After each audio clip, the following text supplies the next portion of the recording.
বন্যপ্ৰাণীজনিত অপৰাধ নিয়ন্ত্ৰণৰ ক্ষেত্ৰত ফৰেন্সিক পৰীক্ষাগাৰৰ ভূমিকাক লৈ বিশেষ প্ৰশিক্ষণ কাৰ্যসূচী ভাৰতীয় বন সেৱাৰ কেইবাগৰাকীও শীৰ্ষ বিষয়াই এই প্ৰশিক্ষণ কাৰ্যসূচীত অংশগ্ৰহণ কৰিছে খানাপাৰাস্থিত পশু চিকিৎসা বিজ্ঞান মহাবিদ্যালয়ৰ প্ৰেক্ষাগৃহত আজিৰে পৰা আৰম্ভ হোৱা এই প্ৰশিক্ষণ কাৰ্যসূচী অহা 23 ফেব্ৰুৱাৰীলৈকে চলিব প্ৰশিক্ষণ কাৰ্যসূচীত মুখ্য অতিথি হিচাপে উপস্থিত থাকে মুখ্য বন সংৰক্ষক এম.কে. যাদৱ বিশিষ্ট অতিথি হিচাপে উপস্থিত থাকে প্ৰাক্তন মুখ্য বন সংৰক্ষক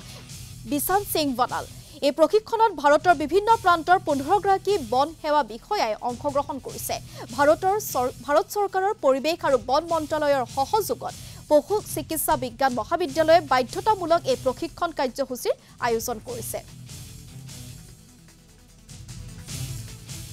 মানে ফৰেন্সিক সায়েন্স ডেভেলপ হৈছে এই ফৰেন্সিক সায়েন্সটো ব্যৱহাৰ কৰি ওয়াইল্ড লাইফৰ যিবিলাক ক্ৰিমিনেল যিবিলাকে ওয়াইল্ড লাইফ হত্যা কৰি মাংস লৈ যায় বা ৰাইনো হৰ্ন লৈ যায় এইবিলাকক ট্ৰেক কৰা বা নেপ কৰাৰ কাৰণে এই ওয়াইল্ড লাইফ সায়েন্সটো ব্যৱহাৰ হৈছে আৰু সেইটো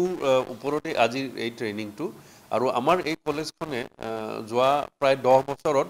এই ওয়াইল্ড লাইফৰ যিটো ফৰেন্সিক সায়েন্স এইটো যথেষ্ট কাম কৰি আছে আমাৰ কলেজৰ ফালৰ পৰা আৰু সেইকাৰণে সেন্ট্ৰেল গভৰ্নমেন্টৰ ministry of environment forest and climate change আমাক এই ট্ৰেইনিং কণ্ডাক্ট কৰিবলৈ দিয়ে আৰু এইটো আমাৰ 5 নম্বৰ ট্ৰেইনিং এনেকুৱা ইয়াতে পাৰ্টলি 3 দিনৰ থিওৰিটিকেল লেকচাৰ আমাৰ ইয়াতে হ'ব